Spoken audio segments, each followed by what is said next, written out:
Welcome to Bitstorm, a comedy game design podcast by two guys who know nothing about comedy nor game design. I'm Ben Slinger, and with me, as always, is my good friend, Trevor Scott. Oh, I'm a good friend. That's awesome. Yeah, I thought I'd mix it up. Yeah. So I think we're going to jump straight into our games. And for those who don't know, this is an improv game design podcast where we get random stuff and make games. And our first game design game, is called Click Picture. And this is where we grab a URL from a list of funny and weird stock photos that we found on a random Board Panda list. I'm going to paste it into the Discord. We're both going to look at it. We're probably going to laugh because it's going to be weird. And then we're going to try... I just saw what we did last week. to make a game design from it. Last week was particularly strange. Go and listen. But for right now, 3, 2, 1, enter. Here we go. Oh. It took me a second. I was like, okay, what's weird about this? And then I saw it. Okay. It's like a young kid, like, I don't know, 7 years old. Yep. Missing a tooth. Sort of missing a tooth. Bury the lead. big smile. Head in his hands, kind of leaning forward. Looks like he's had a bowl cut. Yeah. His mum's recently cut his hair due to the fact that we're in quarantine and they can't go to an actual hair salon or hairdresser. But a woolen jumper. Really woolen jumper. We're just going to go into all the details except the main one, which is that he's crossing his legs, but like it's as if he has been literally rotated 180 degrees. Yeah, he's laying down on his stomach, but his knees are up in the air. Up in the air with one leg. He was laying down on his back. It just looks weird. Yeah. So, this is a game of rubber spines.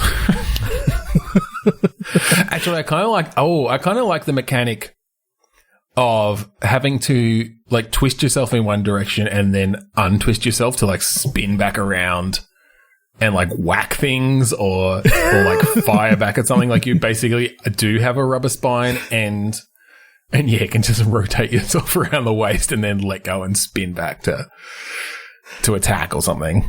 Yeah. Okay, I'm picturing that in a running backwards race, this kid would absolutely kill.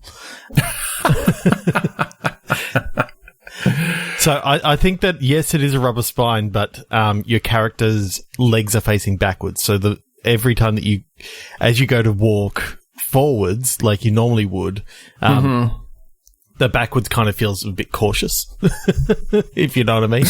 Like you're effectively walking backwards, whereas... Yes.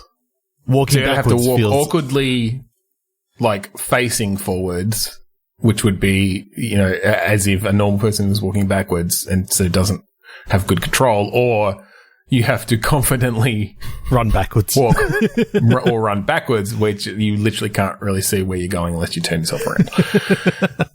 So I think what happens, because it's a third person controller, when you're running backwards, you run really, really well, but the mouse look only turns back so far. Yeah.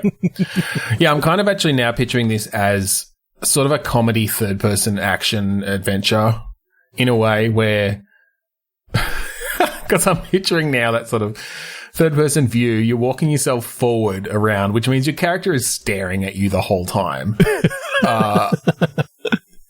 Unless you like use the thumbstick to, and I'm kind of picturing maybe the triggers, depending on how far you turn, like how far you push those triggers down in each direction, you'll try to twist your whole spine around that way. And so then letting go will like unleash an fling attack. Fling back into place. And I'm not just picturing attacks. I'm picturing like you're trying to buy something at the store and like you accidentally let go and like fling all the stuff off the shelf because you can't control your rubber.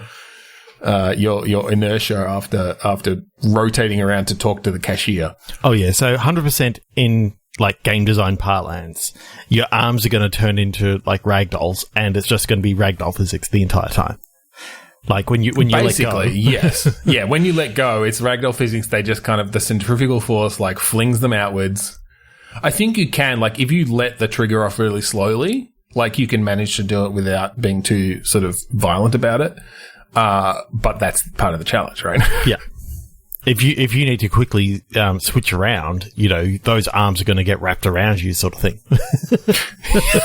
Yes. Do they elongate as well, like, as you spin? Like, can we get the force to think also... we actually see the character at a couple of different points in their life as they... okay. Hence the kid. So you start off with the kid, you know, just running around the playground and doing some basic, you know, arm flinging around and I mean, really, really good at British Bulldog. Yeah.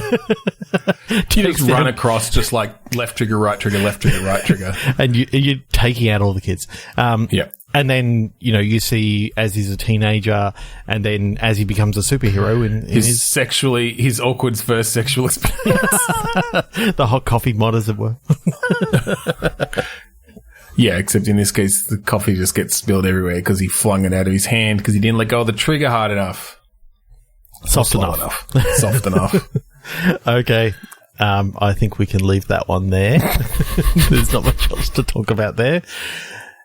Click Pitch is a game where we each have a random word generator in front of us. On the count of 3, 2, 1, click. We're going to click refresh, take those words, throw them at each other, and then come up with a game design just like we did in the Click Picture.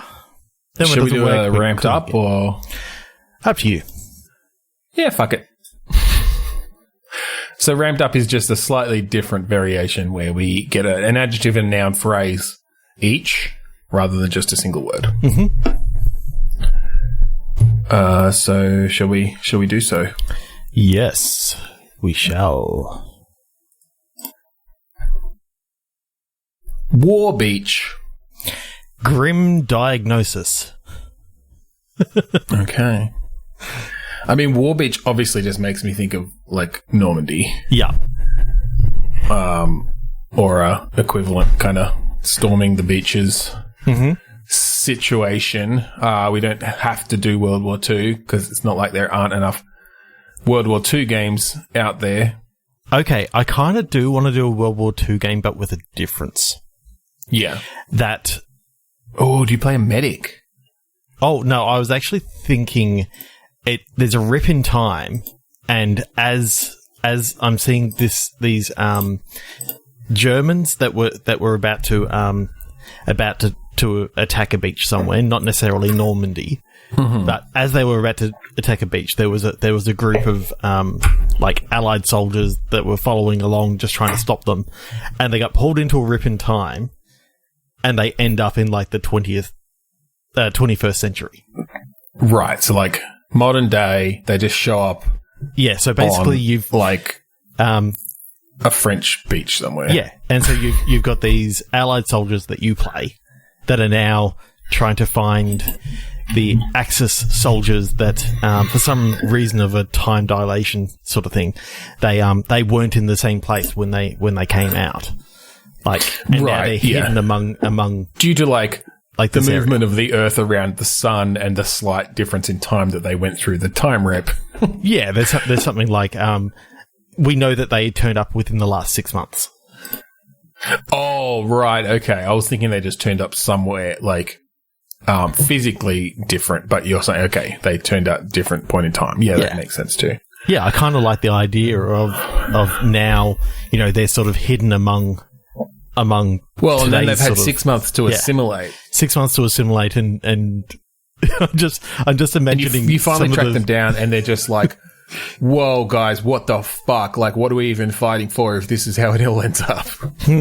These people are nuts." I mean, there's everyone stuck inside. Like, it was just horrible. It's literally like during the fucking pandemic. They actually caused it.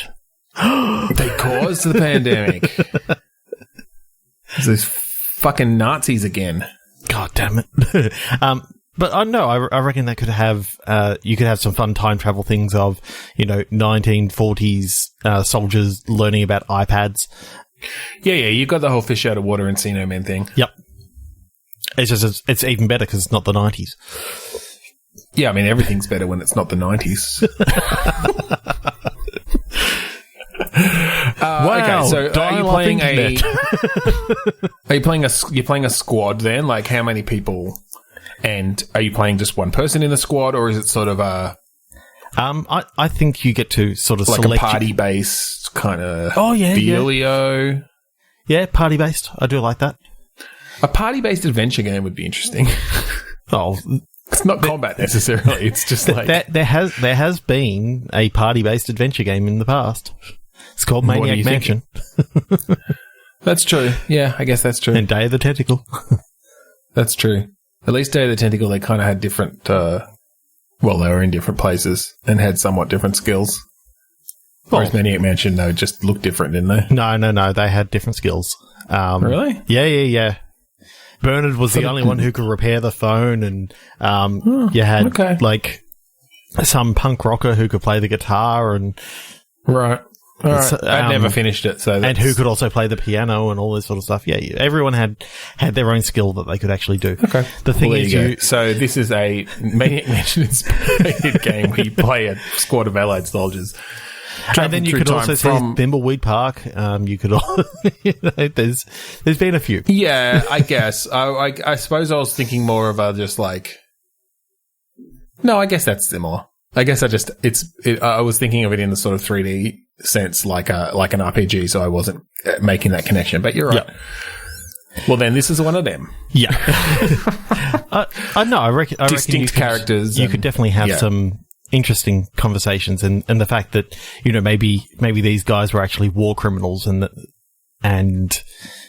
when you actually get to the library and you find out that they disappeared from this time period, they were never actually there in the and then they found out about all the atrocities they'd committed. Oh, they already knew that because they were a crack team of investigators, but now they're trying to find them in this time period and see that they're... Oh, the Germans were war criminals. Yes. Okay, I thought you were saying the Allies were war criminals, because there were definitely Allied war criminals, I'm sure, in World War II as well. I kind of like the idea, though, that they run into, or like they meet up with like modern, as in like current day Germans, and they have to come to terms with like modern day Germany as well, and the fact that they've sort of somewhat as a culture dealt with and are dealing with their past and how things have changed, and it's hard for the Allied soldiers to understand that or accept it. Oh yeah, and you've almost got that feeling of, well, these Allied soldiers are supposed to be, the good guys, but they're basically giving, they're not trusting of the Germans or anything like that. They're basically being racist to them, and I think you could definitely use it as an opportunity to really dissect some of those. History is written by the winners. Yeah, exactly. And the wartime sort of mentality and rhetoric that's thrown around, and the propaganda and stuff. Yeah, that'd be fun. But now we're getting too fucking serious and deep into this idea, so I think we should throw it away and get another one. Oh yeah, and then they all ragdoll. Yeah, yeah, they ragdoll. They're just constantly ragdolling. It's hilarious. 3, 2, 1, click. Upright mill. Declared lighter. Okay. Upright mill? Like yes. M-I-L-L? M-I-L-L. Is this, the connection that I made there was like an arsonist, setting fire to like farms and things. Yep. And I don't know if you're trying to... I don't know what direction do you go. Do you make it an arcadey thing where you're trying to set fire to each other's farms? No. It's a bit dark. Do you... I just don't want to go down the usual route of like, and you're trying to investigate. No, I'm actually thinking it's an introspective tale of this family who are caught in like one of these arsonist fires. Mm-hmm. And the only sort of place that is currently safe from fire is the mill. Whether it's a windmill or whether it's just something else. I kind of pictured like this windmill on the top of a hill, sort of the sun setting in the background. You see smoke sort of around, but it's high enough on a hill to not actually be close enough to the trees to get caught on fire, if you know what I mean. But, right. Well, and maybe it's like an old mill that's like made of stone or something, right? Like it's sort of a historical windmill or something that's been around for a few hundred years or whatever. Yeah. Okay. And I think it's, you know, it's one of these things that you could actually have like a radio with you that you're hearing how the firefighters are going, saving your home and all this sort of stuff. And you just got conversations between the family and... Well, so I'm sort of picturing now actually a retro 2D kind of style. Did you ever play... I can't remember what it was called, but there was a game where you were a family in a bunker with like radiation above and stuff, and you could like... Fallout. No. It was in a very specific kind of modern retro 2D style, as in like... It's I think you know what I mean by that. Yes. And you know you had to like choose who to send out for supplies or to like fix your like your water filter or different things. Anyway, I'm sort of thinking something along the line of that, where you've almost got this like 2D cutout of the windmill or the mill in general. Maybe it's not a windmill, maybe it's like a powered mill. So you have to like, if you want electricity, you could use it for electricity and like, but you have to have someone push it, you know, drive it and push the thing around, and that puts them at risk or something, like maybe, and you're having to do things like, all right, well, we need to, if we're going to prevent us from baking alive inside this thing, like it's not going to catch fire, but we have to. It's basically a huge kiln. Like clear the trees around or like make sure it's wet on the ground around certain things. So I'm sort of thinking it's almost like a resource management or a time management game of sorts, where you've got these tasks you need to balance to make sure you survive. But then obviously, at the same time, you can have these kind of introspective conversations going along, or at the very least, like, you know, choosing who does what has sort of emotional implications as well, and that sort of thing. Yeah, I'm definitely picturing a game where I think maybe the father has passed away, and it's the mother and her son and daughter. The son's sort of a rebellious teenager sort of thing, and you can definitely see that maybe the mother is suspecting that this is her son who's sort of broken out and set the fire sort of thing. Yep. Okay, that could be interesting, to have that conversation going on while you're literally trying to protect yourself from the fire. Yep. And you're trying to dig in and determine whether it was him who has been lighting them. Because you've sort of, linked the idea that around the time that the father died... The fires started. Yep. And it's definitely something cool that you could do there, only to find out that it wasn't the son, it was the daughter. Yeah. Oh, Jesus. I wasn't thinking that, but okay. But it was an accident. This one isn't actually the part of the same arson thing. This is just an accident. She like pulls the lighter out of the doll she's been carrying around. She's like, "Ooh, fire, pretty." I think it's a 5-year-old daughter sort of thing. I'm thinking teenage son and like a younger daughter. Yeah.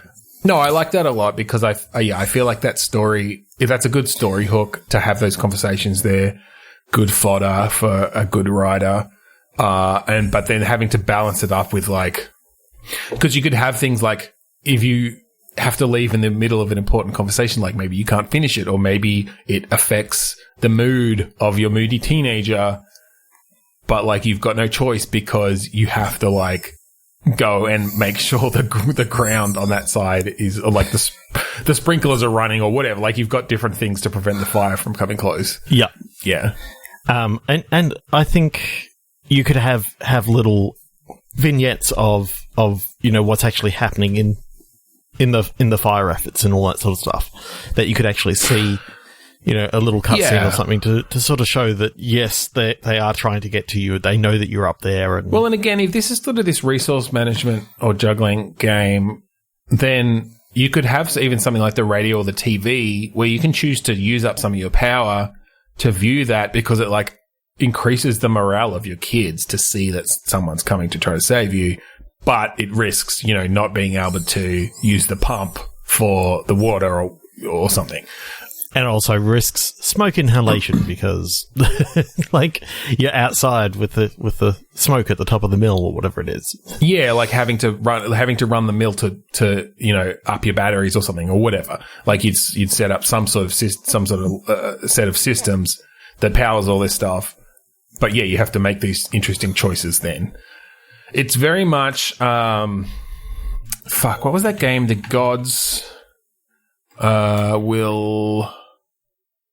Something. The gods will be watching. Who makes that? I don't know.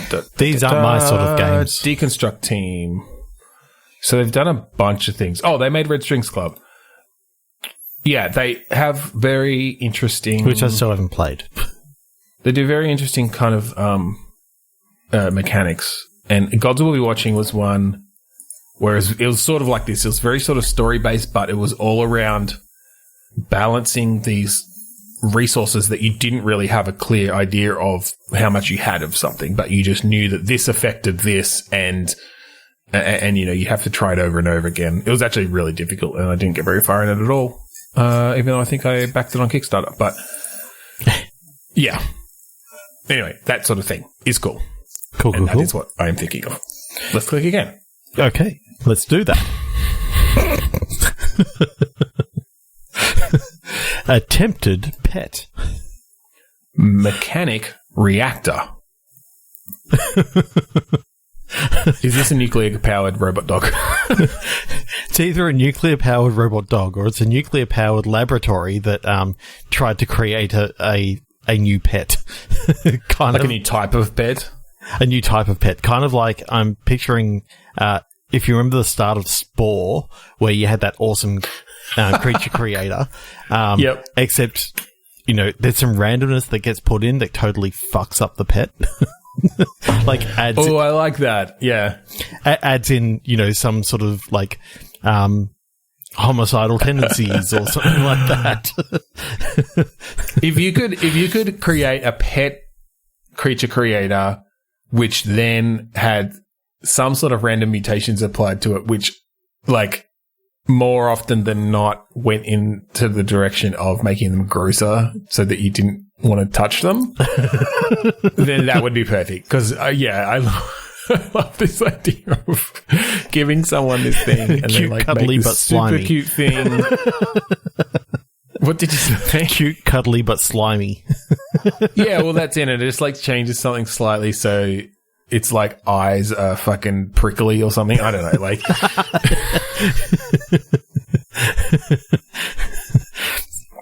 But then you still have to care for it because otherwise you're a monster. You can't put this thing down. No.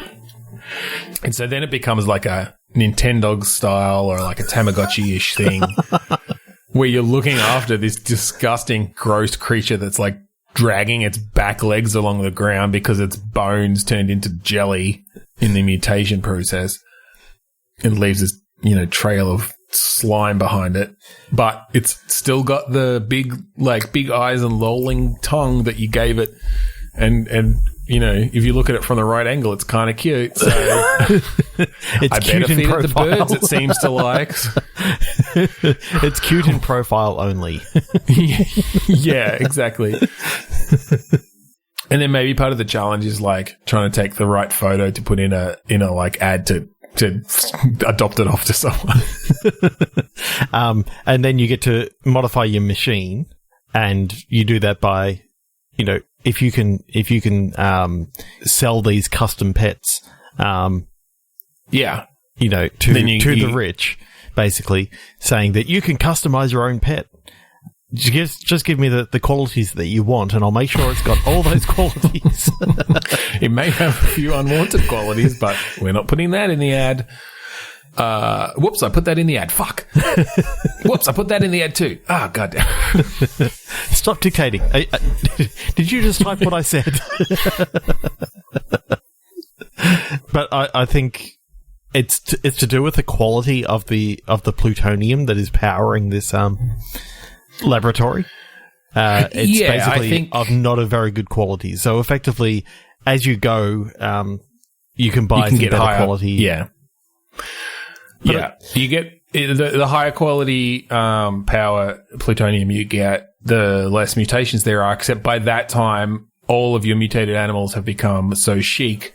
Now people are asking for, the seven-eyed slimy creatures because it's cool to have them now. And so now you actually have to choose to make those changes. I thought you were going to say three-eyed, three-horned, flying purple people eater, but No, that's we're going to have to cut that out. That's copyright infringement. but we've done the game on that before. Shh, don't tell the lawyers. All right, I like that a lot. It actually reminds me of Mutagenics, which never came out, but by the creator of Binding of Isaac and Super Meat Boy. They were working on a game where you were like breeding cats with all different qualities and stuff. I think they're working on it again now, but it got put on a long hiatus. But I was looking forward to it for a long time. But yeah, that kind of stuff. But this is better. I think this is even better. Even better because you got the you've got somewhat the AI that is driving these. Yeah, absolutely. You definitely have to write the AI which determines which gross mutations to add to your creature. And I think sometimes it does just come out as like an unliving kind of mound of pulsating flesh. But luckily you can just feed that to the creatures who do survive. So, but it happens to give them extra powers, and that powers. I mean, it may do. gross. That's the risk. Yeah, that's your risk. Okay, sure. 3, 2, 1, click. Yeah. Mathematical responsibility. Nuts disposition. Okay.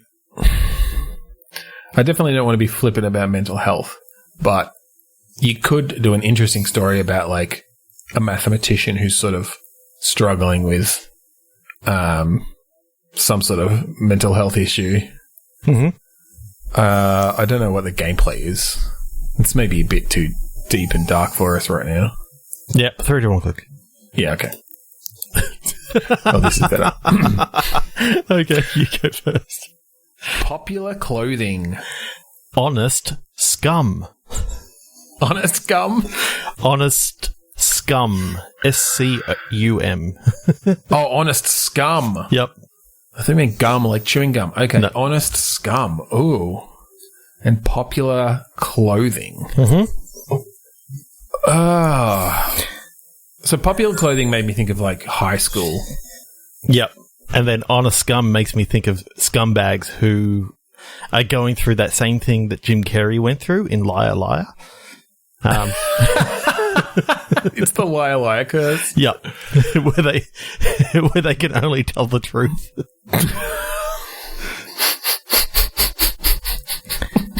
So is this kind of a two-part story where like you play the kid of one of these criminals?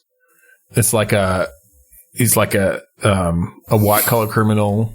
Not quite along the lines of Jim Carrey, who was not a criminal, he was just a lawyer. Yeah. Same, isn't it? Yeah, well. But this is someone who's like embezzling or like fucking over their employees or whatever. Yeah. And so their kid goes to like a super, or maybe it's both. Maybe they both have this thing and the kid is like the super popular douchebag at school. Yeah. And the dad is the, fucking super rich embezzler douchebag fucking over his employees and business partners. Yeah. And then, yeah, it's like, is this like a visual novel or something where you get a bunch of selections, but you can only select the true ones? The other choices just, they give you some insight into the character's thoughts and feelings, but you can't choose them. Oh, I think you go to choose them, but it automatically chooses the other one. Or maybe there's like mini games where the better you do, the closer you get to saying that, but it always changes to the truth at the end. Yep. So you get those situations of Jim Carrey like trying to get it out of his out of his mouth. The pen is blue.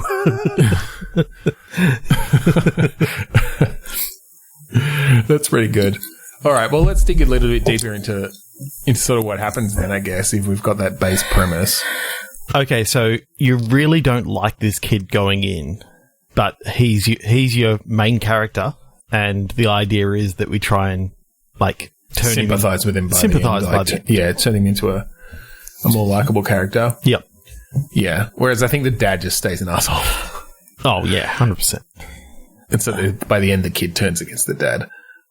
Yeah, I like that. That could be an interesting kind of, almost not a coming of age, but like a, finding yourself sort of situation where this kid goes through and realizes that all the people he'd been a prick to are actually, people as well, and makes friends with them, and, maybe they even help to like put his dad into a situation where he gets brought down. And then the kid gets to go live with his mum like he realizes he wants. Yeah, I kind of almost like the idea that at the start, like, the kid is making fun of these nerdy kids who have got like last season's fashion sort of thing. And, he hangs around with his bunch of friends. Well, and I think they're not even like super traditional nerdy. I think they're just... It's like this guy is so douchey that even the kids who would be, relatively popular at a normal school are under, a below par for him. And he chooses things like last season's clothes or whatever to pick on them with. Yeah. But they're the ones who sort of end up becoming his friends when the other people sort of turn against him when he's, telling truths that, things that he actually feels about his actual so-called friends, like in the really popular clique. Yeah. Or how he feels about them, like, he's got a crush on someone or... I don't think it's one of those things where you're compelled to tell the truth. No, I guess not. But if someone asks you a question... You can't lie. You have to... you can't lie. I guess you could say nothing. Yeah. Nothing is always a correct answer according to Telltale. It provides an interesting writing thing, but I guess you could have a situation where you just say nothing constantly and people are going like, what the fuck is wrong with you? Like, have you lost your tongue? Like, laryngitis? What's happening? I can't lie. I can't lie. No, that's cool. I feel like, that's a cool story. Tis. I don't know how much deeper we can go on that. Nope. Let's click again. Okay. Key stretch. Oh, key stretch. Yep. Indefensible bullet. What if in this action adventure game, there was some mystical alien thing that happened, and all keys turned floppy and stretchy? That's an incredibly random thing to have happen, but okay. Okay, so all metals then. All metals then, but the main thing that causes this problem is keys, because now nobody can unlock anything. Yeah. But then again, although I metal guess is just bendy buildings would now. also be a problem. What was that? Metals are all bendy now, and most locks are made of metal, so you just push on the door. But the idea being that, there's basically been this massive shift where all metal is now rubber, basically. Rubber, except for lead. Okay. Hence, indefensible bullet, because you no longer got anything that they can really protect against bullets. Because they're the strongest. So you have to everybody just starts building things out of bullets. See my bulletproof vest? It's made of bullets. See that building that collapsed? Well, we've propped it up with bullets. But everyone got bullets lead are the new poisoning. nails. Just see this nail gun? Now it fires bullets. But we're using them as nails. Nail bullets. Everyone just gets lead poisoning. The end. I don't know. I reckon there could be something there with the idea of metal stretching and basically becoming the new rubber / slimy stuff. Yes, potentially. I feel like metal is so ubiquitous that that is a huge change that makes it hard to come to terms with, and sort of figure out the implications of from a gameplay perspective. Okay, so what are most keys made out of then? I don't know, nickel. Yeah, copper nickel alloy or something. Yeah. Or wait, is nickel an alloy of copper? I don't know. I think nickel is an alloy of copper. Yeah, I think.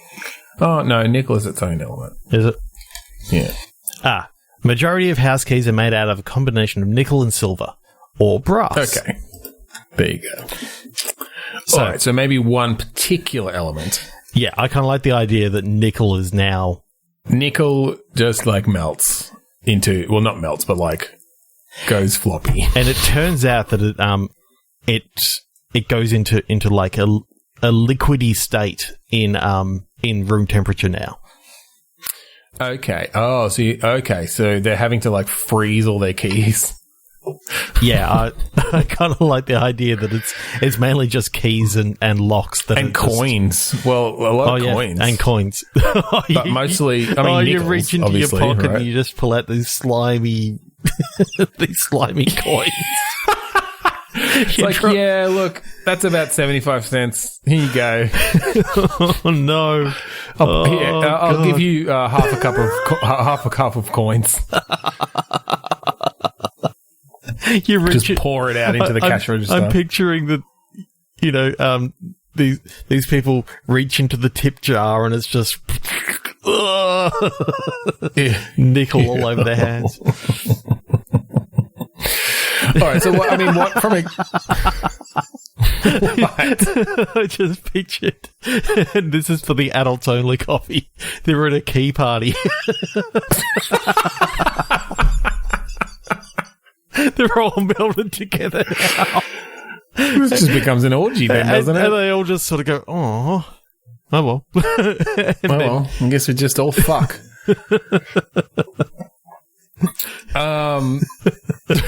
What is this fucking game, though?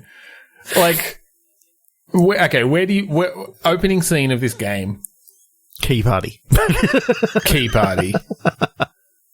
The opening scene of this game is an orgy. This game is not getting released in Australia, despite our R18+ rating now.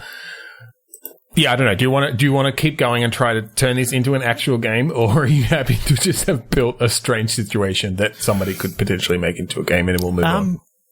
I think what you could actually have is, because I've been watching a lot of Lock and Key recently. I'm picturing that basically you've got these different keys throughout the world that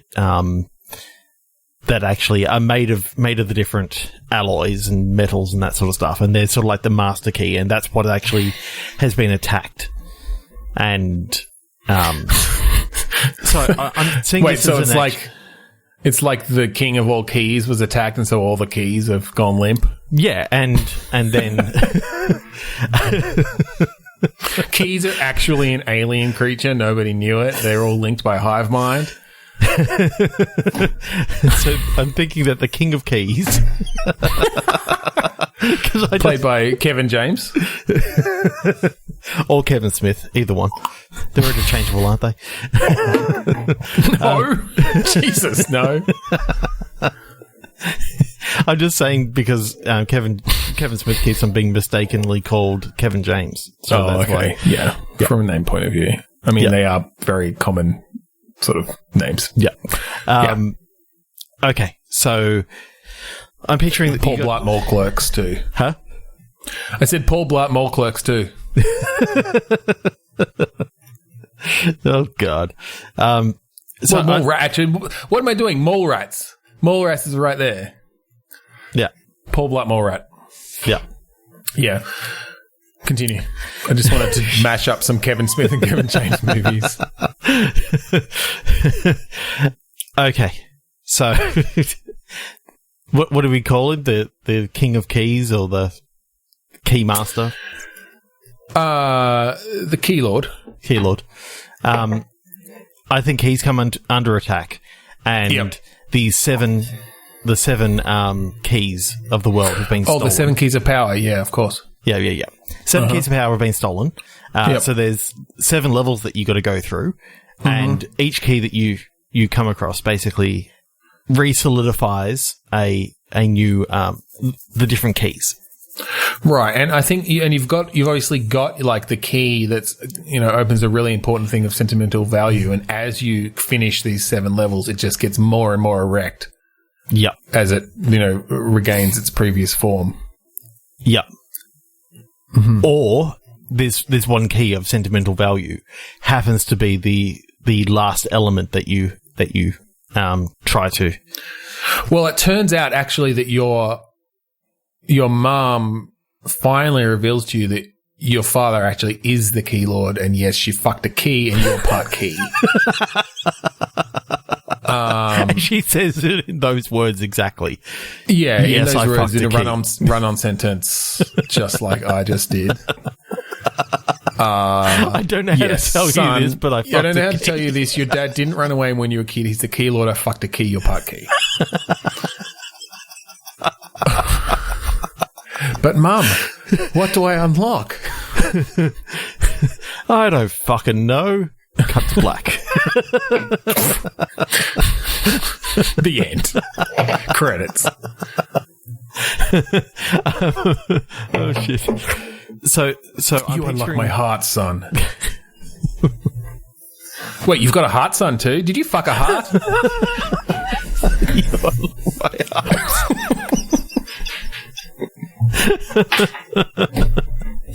Oh, shit. All right, 3, 2, 1, click. Extra teenage. Extra teenage. Oh, shit. Ruined reward. Okay. Extra teenage makes me think this is like a 13 going on 30 or whatever. No, what's the or a Freaky Friday or a I think this is in the far future, backwards big, where it's set in America. So you've got the ruined nuclear waste. Yeah, teenagers waiting to turn 21 so that they can have alcohol. Okay, and they've just changed the number system. So it's base 12 now. Okay, so wait, they actually have to turn, what's that, like 25 or something, actually, in our terms? Yeah, either way, they basically 11 and 12, sort of get added into like the teenagers. I believe it's like dodec and something else. Like I can't. Yeah, I was right. 25. Wait, so they add digits then? They add digits, and it's like doteen and decteen or whatever it is, and it's basically they've got extra teenage years, and it's basically the it's a story about how the kids rebel. Troy, sometimes you come up with concepts that make it really fucking hard to yes and. Okay, this is a world where for some fucked up reason, I mean, it is America, they don't want to be like the rest of the world, so they're like, no, fuck you, everyone else is using base 10, we're switching to base 12, but we're not actually changing any of the, like, literal numbers. So, yes, it's still 21, it's still 2-1 that you have to that you have to be to drink. But that means that, in the rest of the world, that's 25. That'd suck so much. You can take this or leave it. Feel free. No, we're going with it. You've dug your fucking bed. Now you're going to sleep in it and be buried to death. What was your words again? I can't remember. Ruined reward.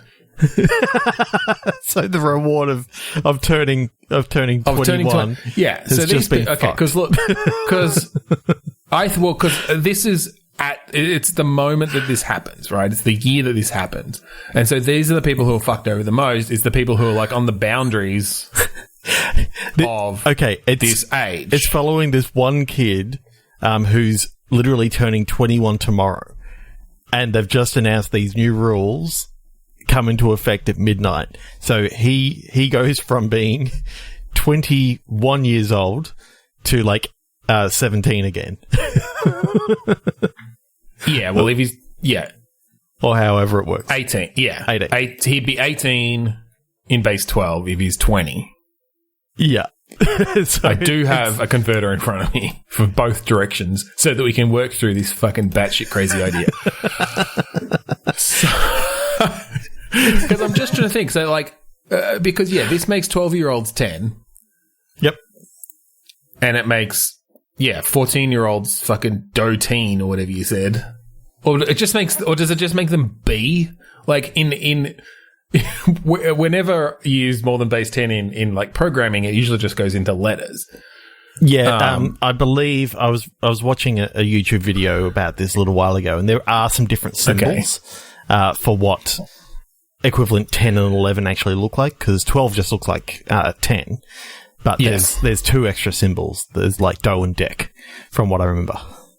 Okay, this site's saying A and B, but that's programming speak, but yeah. All right. Dough and deck. That's really confusing. That's fine. Well, is it deck and dough? But because deck means 10. Could be deck and dough. So is this just like... Is this a math game? Do you have to do all the conversions? It's teaching you bases. I know. I kind of think it's so funny that the US have gone with this system when they wouldn't even convert to metric. Like, so you can have those sort of conversations in there. It's like, but we never even converted to metric. So now they convert to metric, but it's all metric in base 12. Just to fuck with anyone. And they're like, yep, we're still going to space. This thing is 10 centimeters long. You tell me what the fuck that means. And everyone's like, no, that's 12 centimeters. And like, no, it's 10. 12 is fucking 14.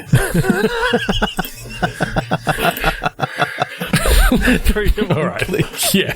I can't. My brain hurts. Oh, God. Saved automobile. And I've got predictable companion. Oh, okay. So my thought was that this is like the story of a car that's like junked. It's kind of like a almost not a Disney-esque, but like a. So you don't want a Herbie-esque? I guess. Well, like, I was thinking sort of anthropomorphic-ish. Like I was thinking cartoonish of sorts, or like one of those sort of. You know, this car gets junked and then like wakes up, and its whole story is this story about coming back from the junkyard and like regaining its confidence in itself. Which is pretty much Herbie. I guess so, yes. Fine. It's fucking Herbie the Love Bug, the game. We have done that before. What? Have we? Yeah. Fucking hell. I guess when you get to episode 178. But no, I like the idea this is the of like sequel. A Knight Rider-y sort of... Good Christine. The Old Adventures of Good Christine. We get Julia Louis-Dreyfus to do the voice. Oh, yeah. Basically, the female Herbie is Julia Louis-Dreyfus. That is awesome. Okay, so who's the predictable companion in this? Because I'm thinking that the person that is the companion is actually the new owner of the car. Yeah, that makes sense. Particularly if you're going in a sort of Herbie direction, Herbie-esque. Is it like a teenager getting their first car? I think it's a teenager getting a young, well, not a young, but you know, like an 17, 18-year-old girl getting their first car. The whole thing is like introspective narration by Julia Louis-Dreyfus, because you play the car. As the car, yep. You actually play the car throughout the whole thing, and, you know, you're sort of almost teaching your human to drive. Right. And to live. And to live. And to love. And to love, yes. And to fuck.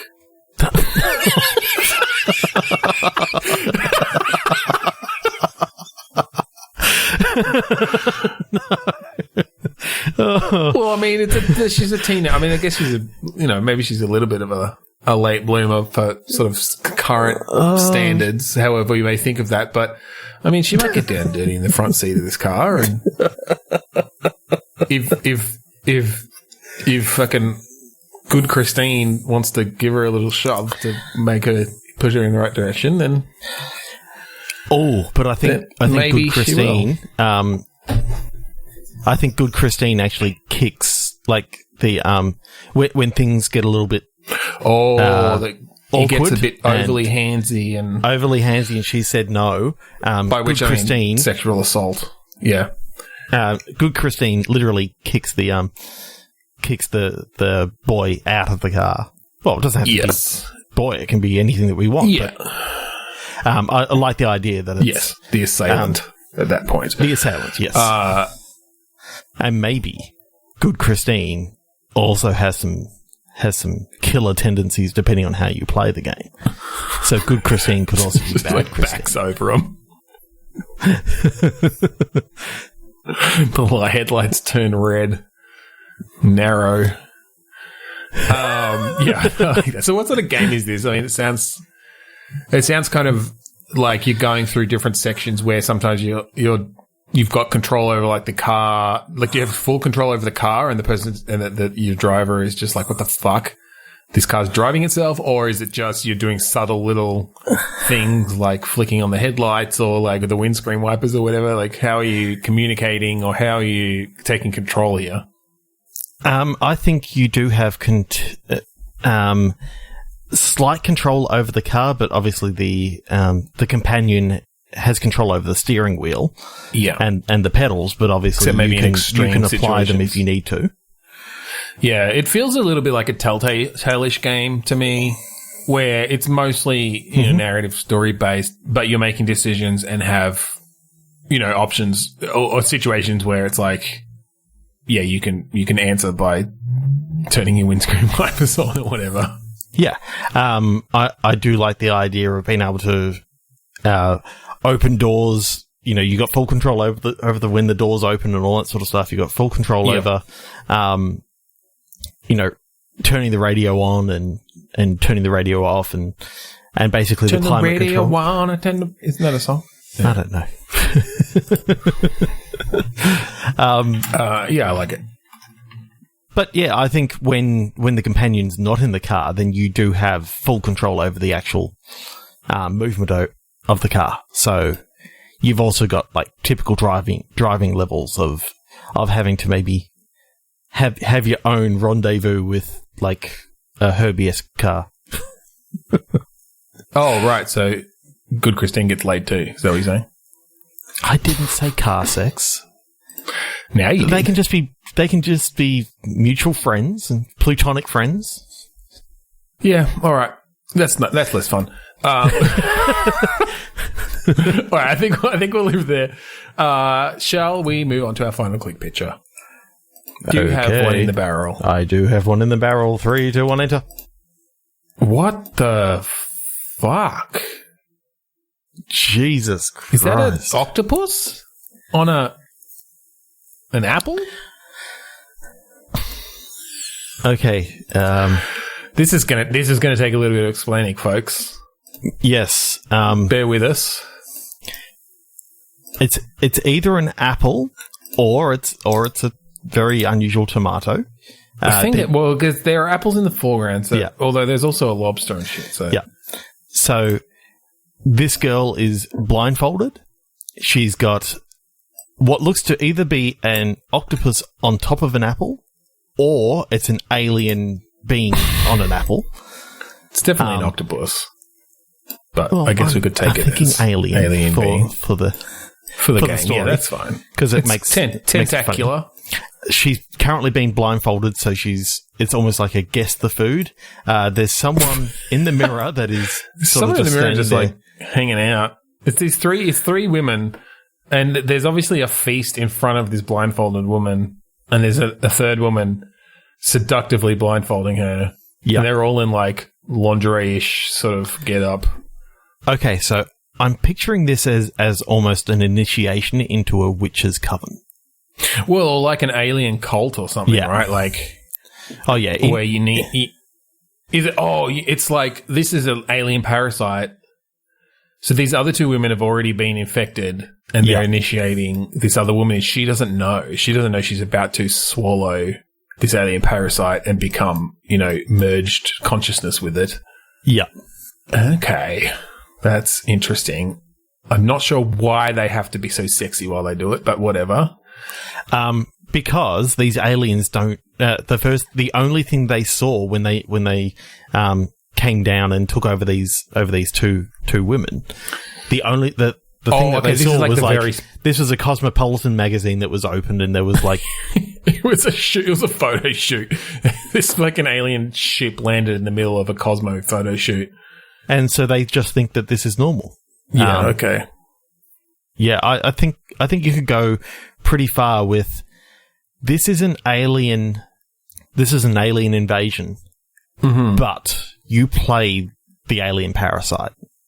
So, you're actually trying to take over the world. All right, I kind of like this.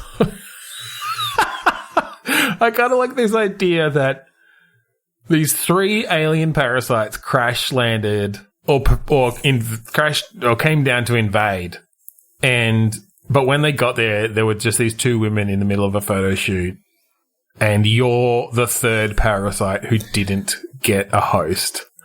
Yeah. And so the game is you just like, you're playing the third alien parasite, and you're slithering around in your fucking little tentacle body or whatever. Yep. As they try to find a host for you. Okay, so I'm picturing that you're actually the leader of this group. Yeah. And the other two are bumbling sort of parasites. So they keep on making mistakes, and basically you stay as like the parasite. Very much throughout. a kind of Looney Tunes-esque Pinky in the Brain kind of thing, where you're this diminutive, alien parasite that's having to like be carried by these dumbass people. And this is not to obviously put anything on the women who became their hosts. They no longer have any consciousness left. They're dead. But they're fucking, they're bumbling as all shit. And so you're having to yell in your little like bubbly, squeaky voice. No, you fucking fucking idiot. It's so She's cute. not going to eat me if I'm just on an apple.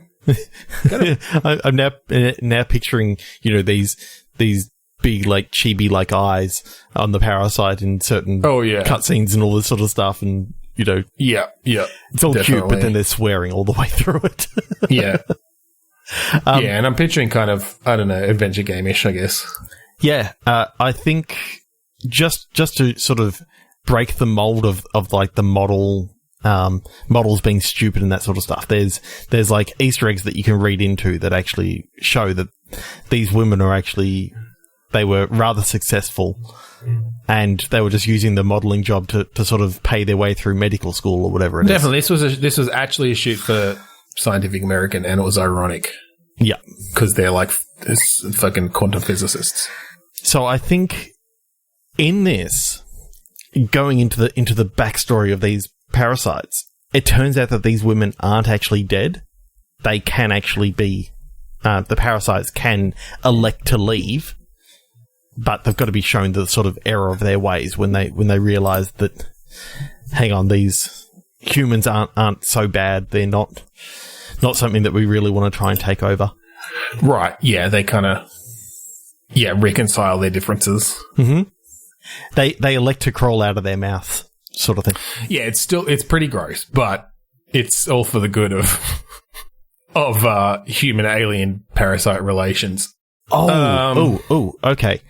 It turns out like this whole thing about them forcing themselves on unsuspecting victims. Like, I think it's one of these things that it doesn't actually take hold as well. So you get a few different like host throughout the game. But for some reason, like, you never quite get to the host in time. The dumb bumbling ones always happen to get to the host before you can. Yeah. You're constantly telling them, like, no, I get first pick. It's like, fuck, too late. And there's a conditioning period or something, so you can't just, like, tell them to get out. Yeah. I think you actually find, some scientists who actually say, well, does it have to be a forceful takeover, or can this be a symbiotic relationship? Yeah, can we talk about consent, please? And it's basically a whole game about consent and why consent is important. I like that. I like using alien parasites as a way to talk about meaningful consent. Yeah, that's pretty good. Yeah, this picture's fucked up though. Why did someone take this picture ever?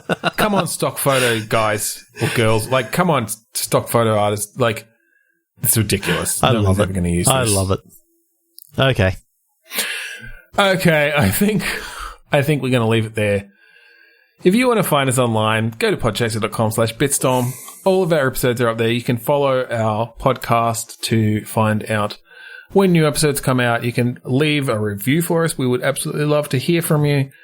And you can also follow us personally as creators and see when we appear on other episodes, which we will both be on one coming very soon to the 8-Bit Cast, I believe our episode with Jono and Dane is being released soon. Yeah, very soon. Or you can go... Speaking of 8-Bit, we are also part of the 8-Bit Collective. And this is a group of podcasters around pop culture and video games and a variety of different things. And we're all friends and we love each other and it's fantastic. And go to 8bit.net and you can check out all those other podcasts. Go support the Patreon and throw some bucks their way or our way because why not? Go check out the Australasian Gaming Podcast Network for all your gaming podcast needs. So search for Australasian Gaming Podcast Network on Facebook or at AGP Network on Twitter. And finally, we'd like to thank Kuridas for the use of the song Amount Defiance off of the album Containment Failure. That's right. So thank you again for joining us this week on Bitstorm. I'm Ben Slinger. I'm Trevor Scott. Oh, so that's why my dick looks like a key.